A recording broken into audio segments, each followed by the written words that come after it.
Last week, no demos. So sad. Talked about not that things, 5,000 stars, and this issue, which I assume is the logo update branding. It's more than the logo, it's updated branding. So what did I miss? 8 days ago, nothing, one vote there. 5 minutes ago, we shall Wednesday 28th, but tomorrow, please vote if you haven't. Yeah, I mean, they are all good. So, okay, so that was last week. Today, 4/27.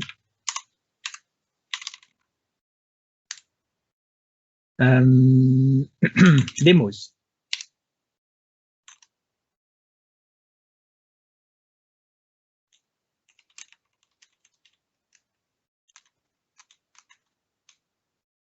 Nobody. We need new.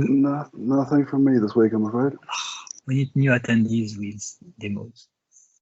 Current one are useless. It's been 2 weeks.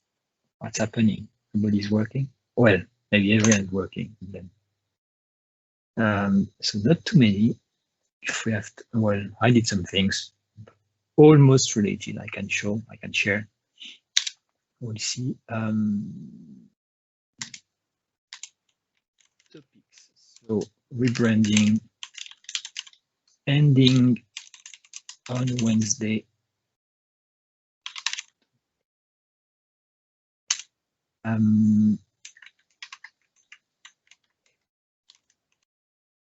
Topics, questions, topics.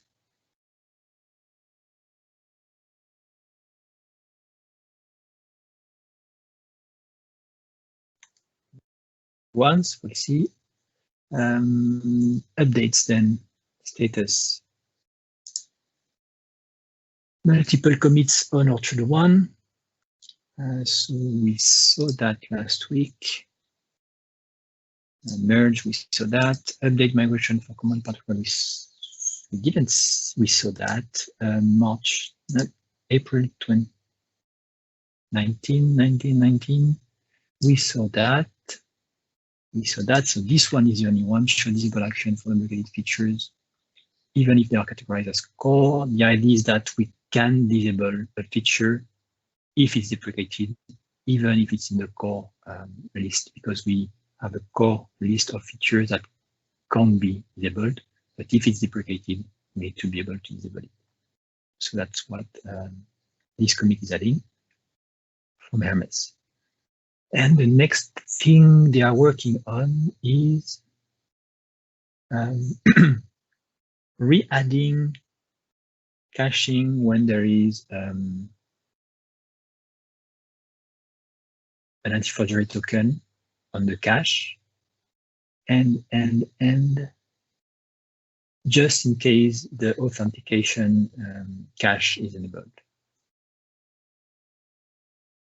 And I think we might have actually, now I thought about it after we met on Thursday, that we completely removed support for that, but we used to have it. And maybe a reason was that we decided to not cache a page if it had an anti-forgery token in it. That might be why we can't see any code like this anymore, which solves completely the issue, because then the pages, and I'm sure Bertrand will remember that, because this way the page, any page with a form generated from ASP.NET cannot be cached. And the way we would handle that would be to have an AJAX call with these forms to inject a form dynamically, or a search form, for instance. But it was, I think, on purpose that any page with a form will not be cached, something like this. And if you wanted it to be cached, then you will exclude the part with the form from the page itself and do an AJAX call on the micro page, on the fragment that contains the form, because this one will not be cached, like the comments part will be loaded dynamically. We'll have the XSRS token, but at least the blog page itself will still be cached, not the form itself. I think that's how we solve that. So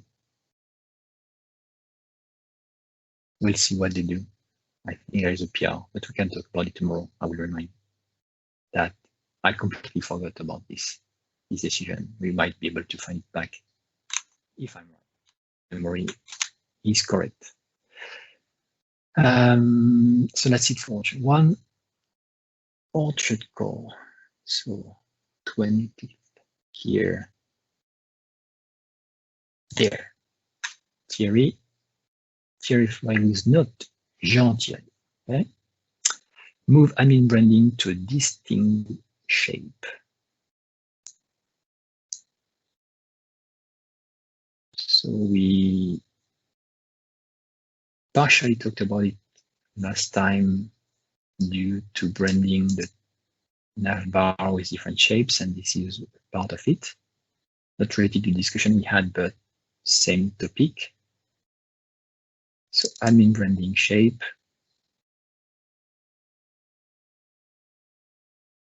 Example in liquid and razor of the current value. This is for the admin.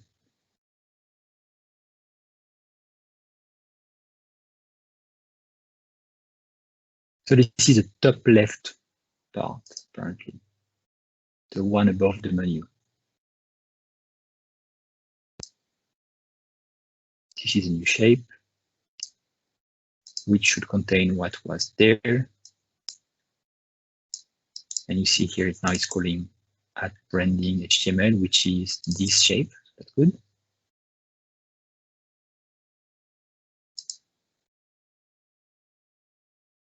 The logo.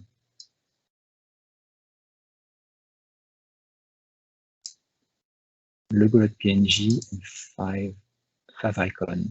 So why did it move? It was in the admin theme previously, I guess. Okay, and now it's in the module. And I assume it's still there to work for backward compatibility. Even though, well, if you have a custom theme, they will still be there. Well, yeah. Okay. They could be removed in a later version. Mm. Okay, looks good. And you see, Antoine, that I don't know where you're at with it, but that's the idea with adding a shape like this on the left of the top right icons, the one between this one. No, like, so this is here right now, but we need one that does this zone because we already have one that does this one. That's the idea. And this way we could inject some things at the, but I think it didn't say there was already one. Don't remember. Good, that's a good change. Thank you. Isham updated fluid to 206. I don't remember what's new there.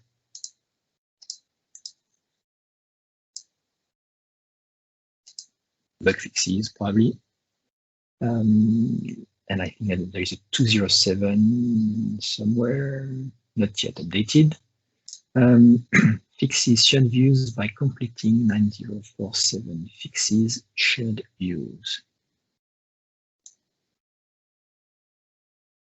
Yeah, I think something with dynamic compilation.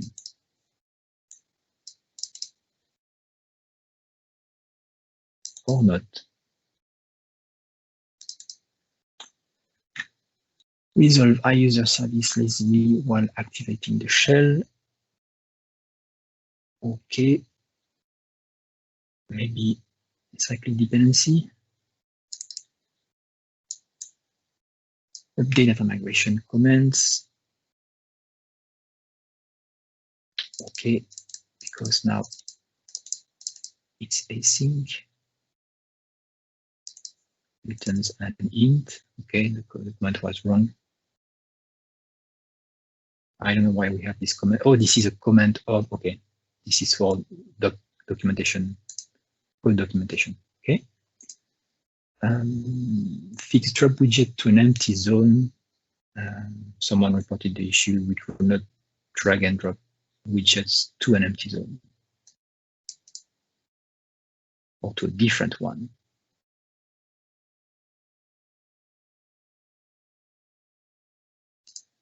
Reduce then a bunch or batch of changes from Marco about perf. So this one, reduce string allocations in MediaTokenService. In this case,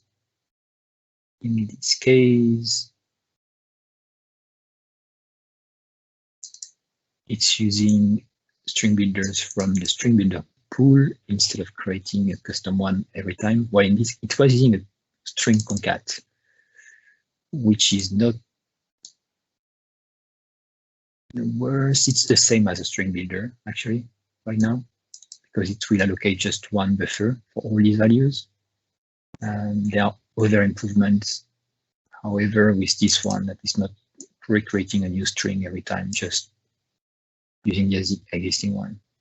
But there is a further update later, we'll see, on these kind of things.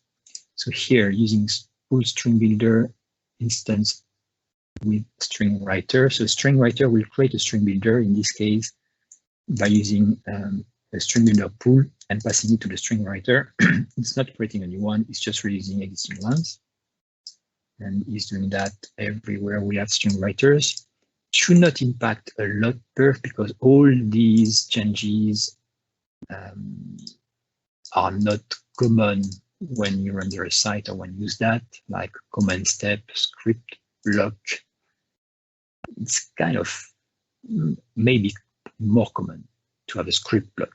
A script block is when you want to inject a custom script text, not a file, but a script text block inside a view. Same thing for style, even more or less common. And the style tag helper, however, it's just razor, but in this case, it's an easy win to make this array static instead of creating every time. Biggest change is about using pooling for JSON.NET serialization. So there are two big changes here. This library. So this library is coming with a custom string builder that is not allocating on the but on the stack. And so for small strings that have to be built by concatenating stuff, that's and that where we can't use string concat, that's a good thing. We'll see. This is, where is the class? So this is a class on top of the class that is coming, like UTF-16 value string builder.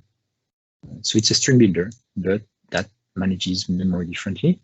And this PR will pull the arrays that JSON.NET will use to serialize objects. Just serialization, but not the serialization. Maybe both.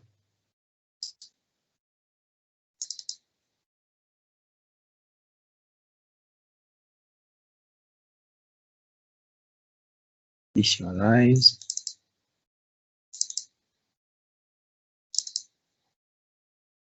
Array pool, so also deserialization apparently. And this one is passed, I think, to SQL.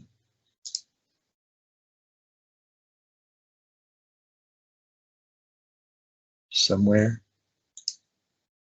Yes. So in SQL, you can pass a custom serializer. So in this case, it's passing the one that uses the array pool.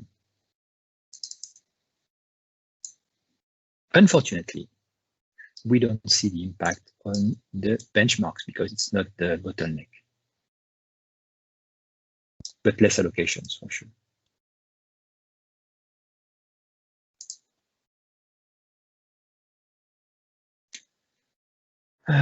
Isham, remove some dependencies, reorder dependencies, remove some async await. I made a comment on the PR. It's not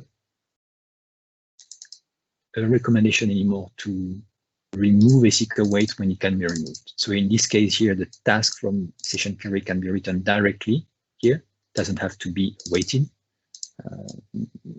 There is a benefit in terms of allocations for state machine, but at the same time, if there is an exception, you lose where it's coming from. And the impact in terms of perf is minimal for whatever we are doing in Orchard. So it's not a recommendation to do it all the time.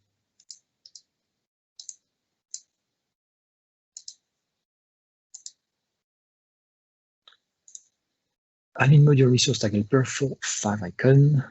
Okay. Missing the tag helpers. Fix shape regressions. What do we have? Menu is shape and shape has items.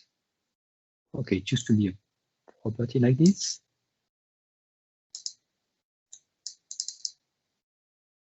But there is a new property like this. Okay. And term shapes.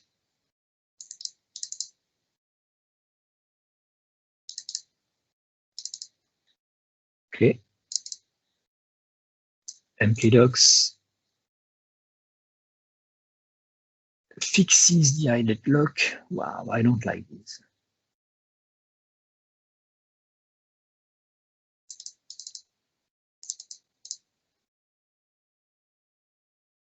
Document store thing, document manager, any semi, no question, nothing.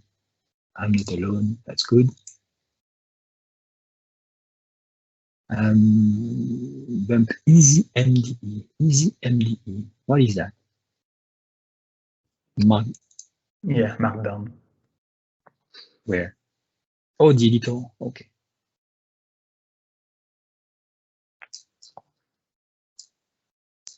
Package dependencies. Table. Webpack. Fix default liquid script rendering. Script tag. When you are using an @ location,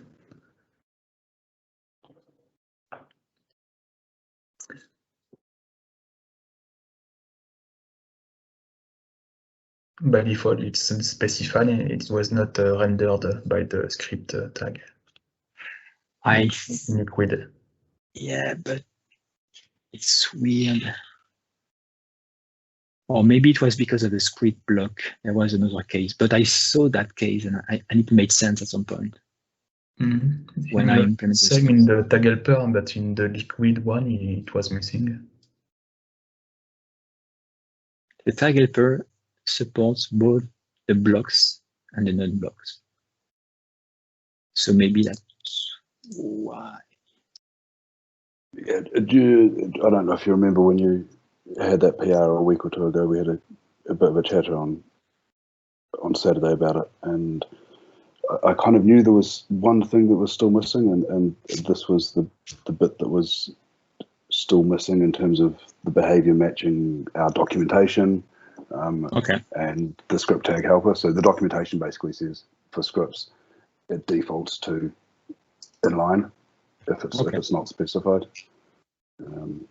So just bringing it back into line with it. Okay, thanks for the comments also to see what that means. SRC, script SRC. So this is the case here.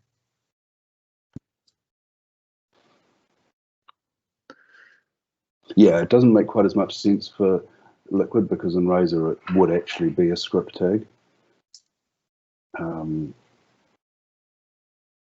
So in Razor we're almost preventing the tag helper from overtaking a script tag when there's not much in it. Yep.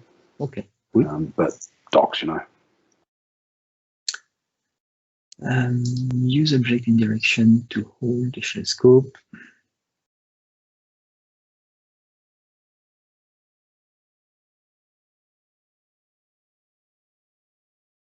whenever I see things like this. It reminds me about the work context. What was the name of the thing that we injected everywhere that Chantier made in OrchardCore? Work context resolution something. The work context accessor, I remember it well. Yeah, probably. Oh boy, how many issues did we have with that?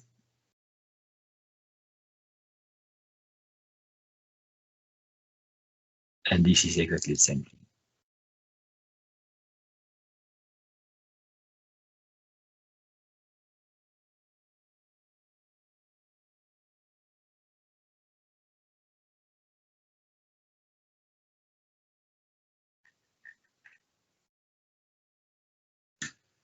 Cypress update. Update code generation templates because you have a Mac.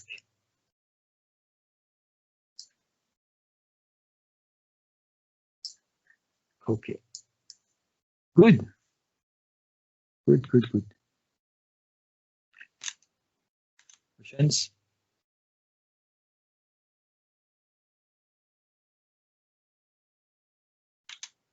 No questions.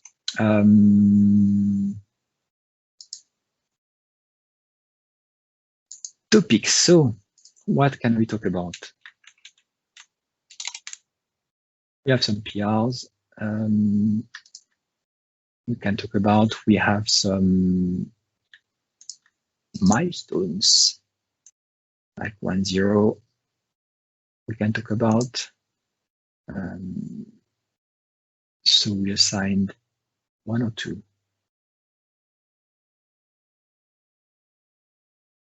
So this one is for migration, and this one is one that should be implemented because we're missing some templates for widgets and also for some type of parts.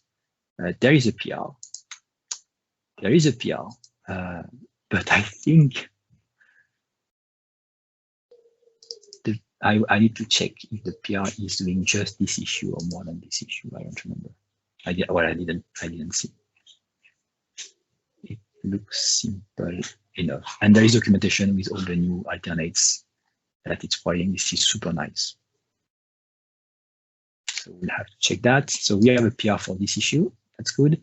This one, I don't remember.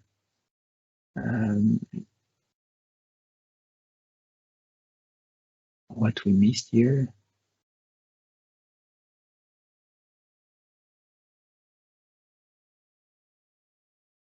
Oh, it fixed it.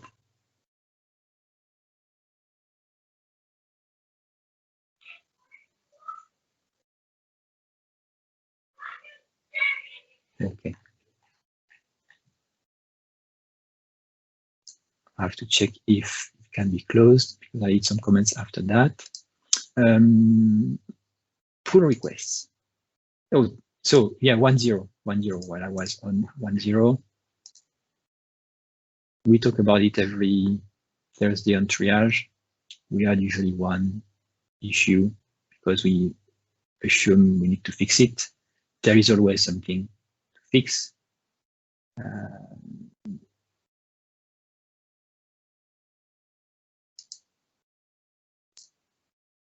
There are some pending PRs you might want to add, but there is nothing so far blocking from raising. Everyone's happy with it. So it's just about deciding when to do that, if we really want to include some of the PRs or not. But nobody thinks that there is a big thing to prevent shipping 1.0. And shipping 1.0 doesn't mean we can't ship later and add more stuff or fix stuff. So we should do it.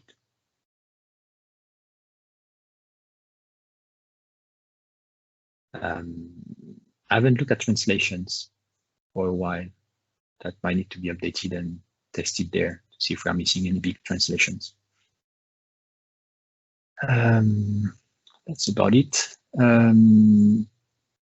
PRs. Oh, there was an update to 2.07 with bug fixes. small things usually, edge cases. Would it be worth having a look at the Elasticsearch PR and talking about that a little bit? Which PR? The Elasticsearch. Oh. Is Jasmine here? No. What is there to say about it? I think we mentioned that last week. What's the update? There was one PR I said we need to try something and then merge it. That was the geolocation field. I just asked to check something that was working. Jasmine, I didn't see it merged, so I shouldn't. I think he said he was doing a couple more things to it, but it's on the last page, and Jasmine said he will merge it by himself when he thinks it's ready. It's really the latest one, yeah. Where? The latest. Oh, latest one. Wow.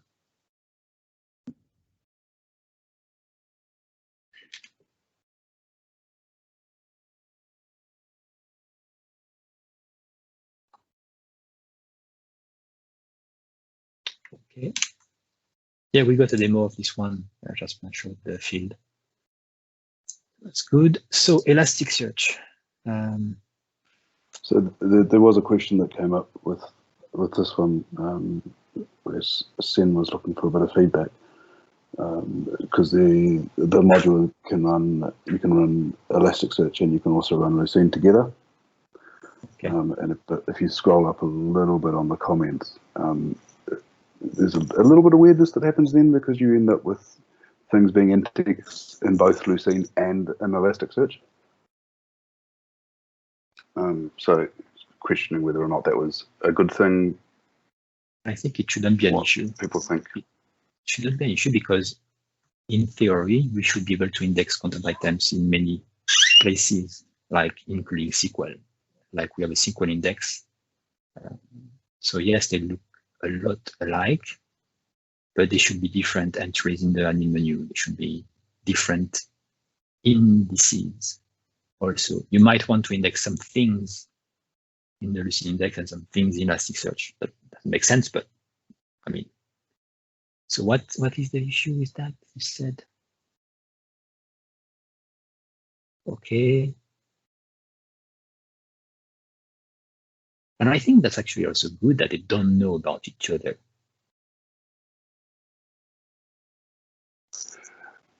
so. The only issue that he was saying there is when you have it analyzed in both modules, then when you do the query, you're getting two results, or you're getting double the results. What? Is what I think is what he's saying. See, store analyzed in both modules. We see twice. What? So maybe that's a bug in the implementation then, but since we have indexing setting, field stored and analyzed in both modules. Oh, I see. I see. So the setting itself per content type. I see. Yeah, maybe we need a section. Yeah, because they both can ask a field, do you want it to be stored or analyzed? Well, stored and analyzed, but for both of them. And maybe because we don't have a header that is Lucene or Elastic, because we didn't have the issue before, we don't see which one is which. I'm not worried that we have the two sets of them, because if we have a third one, like maybe SQL or something else, there might be other options or things that are also similar, like do you want it to be analyzed or stored? But yeah, we need a separator, like a grouping of this field to say, oh, this is the Lucene module or this is the Elastic module. So it's just about grouping the fields. I'm not worried that we have two sets of fields there.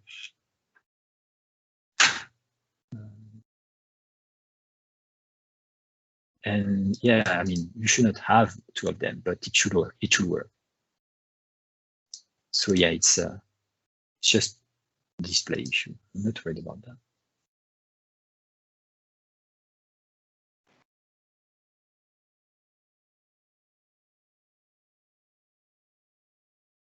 Yeah, that's what Jasmine said. Doesn't hurt to have them enabled. It might be like a migration tool. You might want to migrate from Lucene to Elasticsearch. So first you have Lucene working, and then you also enable Elasticsearch to see if it's working, and you move your queries to use Elasticsearch inside. And when it's working, you then, okay, I can disable Lucene now. See, that can be also a good way to do that. That might also be how people would do, like starting with one instance on Lucene, and then they realize they need to use actually Elasticsearch, and then they will migrate to Elasticsearch. So this way the transition will be smooth. So I think it's good. Janice, do you have anything to say about it? Because I see you are playing with it. He left, I think. Oh, Janice left. Was there? Bye-bye.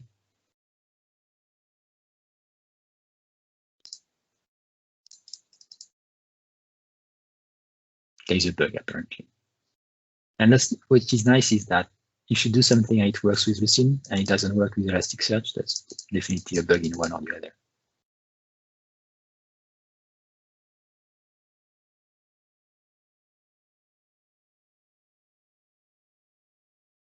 When I rebuild an Elastic index, which means the rebuild is not really a rebuilding.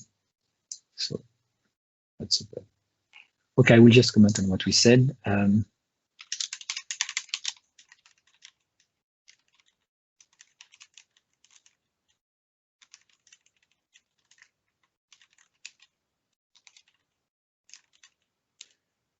It might be useful for migrating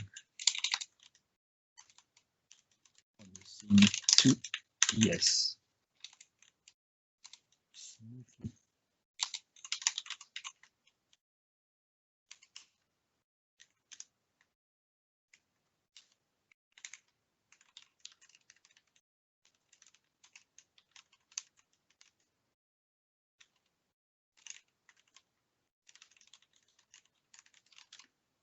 Okay. Yeah, this one can be merged. So even if it's broken, won't break anything else. We should look into this issue first, have the maximum number of fixes done, and then merge it. Good.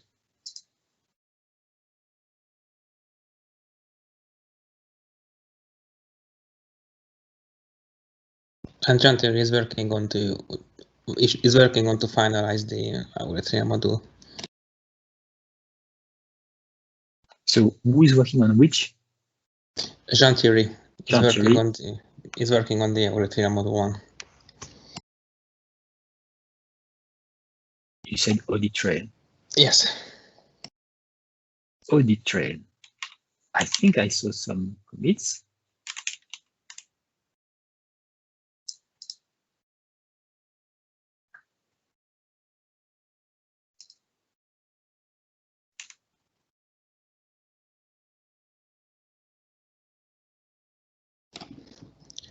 Yeah, because I thought you might have had a demo, Gabor. Excuse me?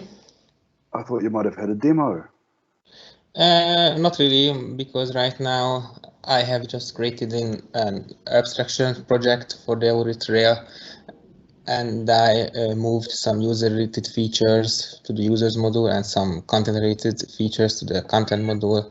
And right now, Jean Thierry is about fixing to move the assets to the right way, adding some required features, attributes, or remove them where it's necessary or not, and those kind of minor changes. And of course, to be able to use the module with the latest changes of OrchardCore, because this PR is quite an old one now, and we have some more things to do. Yeah, and there's the UI stuff. The UI stuff right now is the same that you have just saw in the demo a few months ago.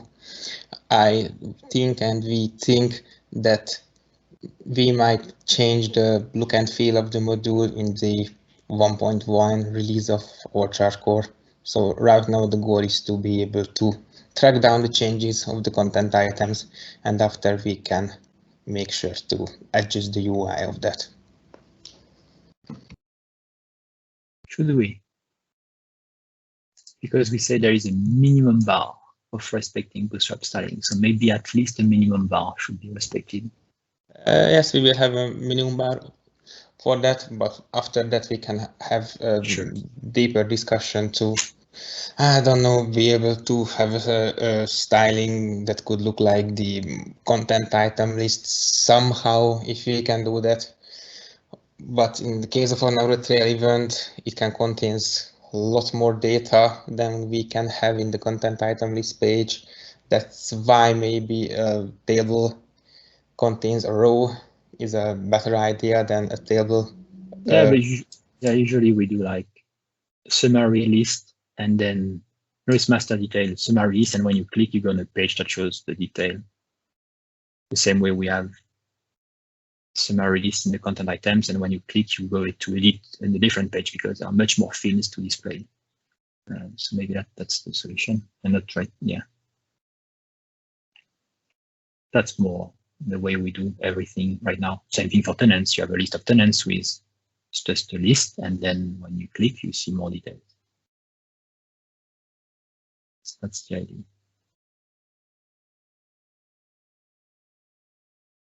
At least for this, I think, for this comment, I don't remember the UI exactly. I need to.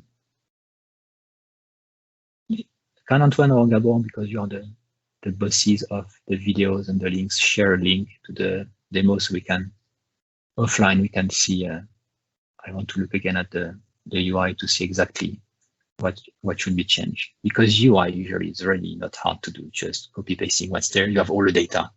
All the logic is there. It's just about reordering what's displayed and where with some tagging. So that's not the hard part. If it's just what's missing to merge it, should not be an issue. I'm sure Jean-Thierry has issues with doing UI. He usually never does UI. He did some for the background tasks management. He didn't seem happy to have to do it because it was new for him.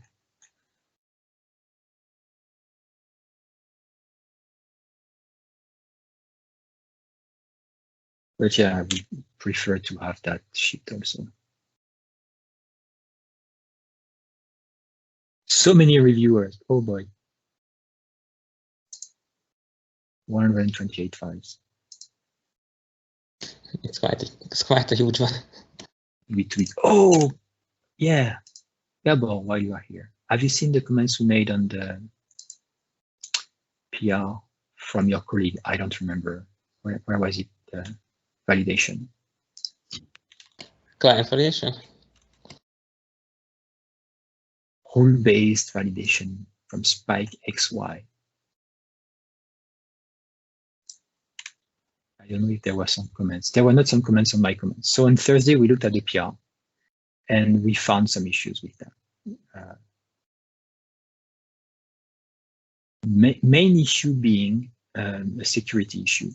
What we saw is that when the client-side rules are rendered on the client side, it's just a metadata like this field has this validation with these properties. Fine. But then when we submit the form, the same validation rules that are sent to the client are sent to the server, and they are deserialized like this on the server to validate on the server side. But doing that is invalidating the validation logic because it's taken from the client side. So I can submit a form with whatever rules I want that will be evaluated on the server side. And there are two big issues with that. One being worse than the worst of the other. First is that there is no point into validating server side if the client side can decide what is evaluated on the class side, on the server side. Okay, makes sense, right? I mean, if you have server side validations to prevent whatever could have slipped through the client side validation. And here the logic is coming from the client side because it's deserializing the object. The second issue is remote code execution. By doing that, you are allowing the client side to send whatever should be executed by this validate rule from task. So I don't know what's the limitation. Maybe there is no limit from that. Well, sorry. Maybe there is no open-ended script from that. Maybe it's just a switch based on the validation rule. I think that's the case, but that's still risky. So this is a very deep flow in how it's working. It's not hard to fix. It's just send the metadata on the client side, but don't send anything on the server. It should be read from this task, from an ID, the list of validation rules. So that's the only thing to do. It's less magic, but it will work actually. The other comments we had was about extensibility. Today it's a switch case. It would be nice if it was more than a switch case and we could register custom values. And even better if we could register custom UI for each of the properties. But yeah, just that is preventing this thing from being merged. So I commented on that. So that was for this PR.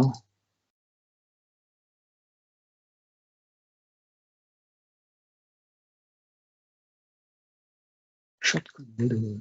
It's new. We should have a GIF somewhere. No, not GIF. Not GIF.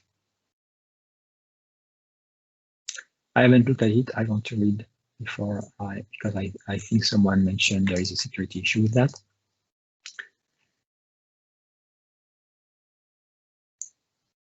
But I don't know the details yet. We'll see on Thursday. This should be merged already. Usually it's just bug fixes, things breaking. Angle sharpened HTML synthesizer because Marco was doing lots of perf improvements everywhere so that some of the perf improvements we could benefit from are to be made in Angle Sharp and HTML sanitizer, which we use to sanitize HTML, both of them. HTML sanitizer is using Angle Sharp. So Orchard is using HTML sanitizer, which is using Angle Sharp. So some benefits come from the two of them. And he made some PRs on their repository. Not all the PRs are available on NuGet yet, so maybe we want to hold on that and wait for the actual script, the actual versions, unless they never ship in time and we can just take them ready.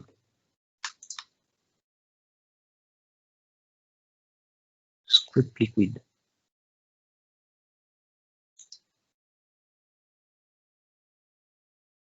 Oh, that's the thing. I see. So why head?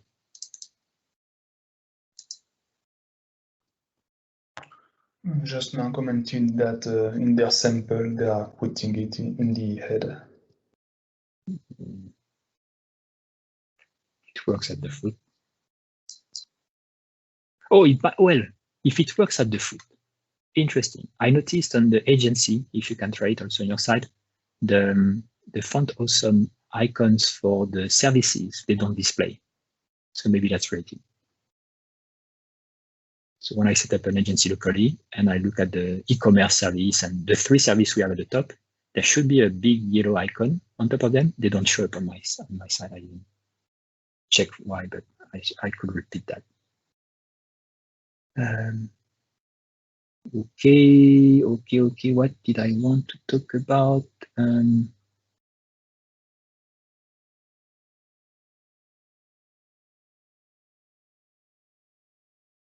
Nothing special here.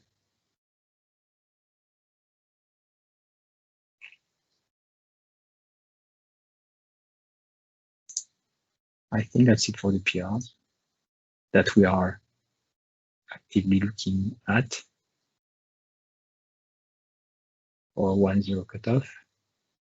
Oh, this one is dead or what?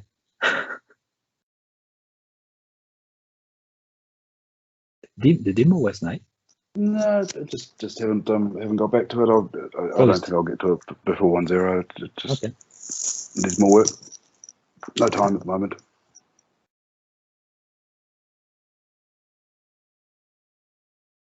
Some people, I've seen some people twice at least this week asking for a module where we can define content item with routes.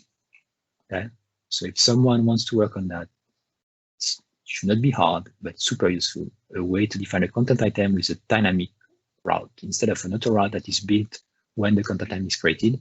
This content item will actually match different URLs with different routes. So you can have a variable inside the route to generate the actual content of the content item. Funny you mentioned that. I was half Demo, designing that demo, in my head. demo. No, not quite yet. But I will ask a design question.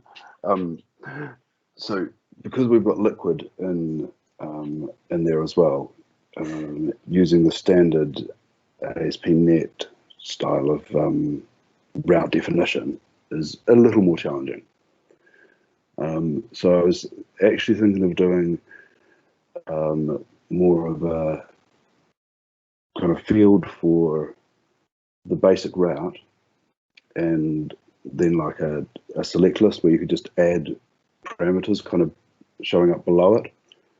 So you could tag them as being, so you get away from the template language, the syntax for routes, and into much more of a UI driven way, and you could have a little checkbox beside them for whether they're optional, the name, and then define the name that they'd be put into the root values as. Where do you define which field goes in where in the route? Because there'd be a list, so you'd drag and drop fields from the bottom to the top. Fields. Sorry? I don't know. I can't figure out how it would look like. You need some Photoshop pockets. Yeah. Is it similar to how tags are selected? Selected. What is selected? To how tags are selected? Oh. Tag. Yeah. You know how Not sorry? Yeah, not dissimilar to a tag selection. Okay. Mockups. I want a mockup. Mockups, yes. Even on paper. Mockups before. Even on paper, like you draw something on the paper and you just screenshot it, photo it, picture it, and boom, you have an idea. That's what it would look like. I kind of like just a text box with even if it's the standard .NET pattern, not a liquid pattern. You see what I mean? Because there is no liquid to have in the. It's different than an auto route. The auto route would generate a URL, so liquid makes sense. But when we want to define a dynamic route, it could actually be exactly or technically the ASP.NET pattern thing. Might be even helping for using that in the custom dynamic route to reuse whatever is done in ASP.NET. I'll do some mock-ups. I looked at the ASP patterns. They made all the classes internal, so it's just impossible to get to. As soon as when they did endpoint routing, everything became internal. You know why you do that? Because the less they expose, the less bugs you can find. Exactly. I'll draw a picture and demo it. Okay. Good. But nothing can't be fixed with a good string and a parser to find the tokens in the string. Tell you. You know that. Okay. I think that's it. Yeah, I was just mentioning that feature. And it will, this feature, so this will actually be a part, routable part, okay? And then we could plug anything on it. But it's interesting mostly if you have custom templates on that. Otherwise, there's no reason. And then you can use the liquid part to have custom dynamic logic inside from the admin, or custom view templates that will use the parameters and so on. But that will be super, super powerful. We'll love it. Yeah, I probably saw this as just an extension to the auto route part. You don't want to split it? I will not take the risk. Because I split it. I tried to split it when I did the taxonomy routing, and we decided that we didn't want the split, so I brought it back together again. So I don't want to split it again for no reason. The taxonomy might be different because you wanted the auto route to use some taxonomy terms and things, so you had to extend the auto route to support that. But in this case, even the URL generation might be different, because when we say give me the URL of this content item, well, it will have to use the content item itself to generate it. Or you might want to provide, no, you will have to provide custom values to generate the URL in this case. Depending on whether the parameters are optional or not. Or coming from the content item. Yeah, sure. Yeah. But yeah, you might want to be able to pass some parameters to generate the URL. And I'm not sure we have any way today. Yeah, no, we have ways to do that. Okay. Not necessarily in Liquid though, just like in Razor. Yeah, Razor has it, but yeah. Okay. Well, I think we are good. Any other questions, topics? Chat. That's the link to the YouTube. Thank you. I will just add it to my notes.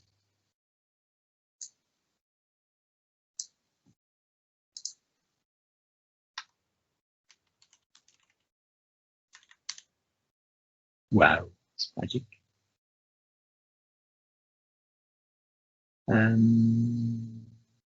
Good. Then thanks everyone for joining us. See you on Thursday for triage, or next Tuesday. Bye-bye.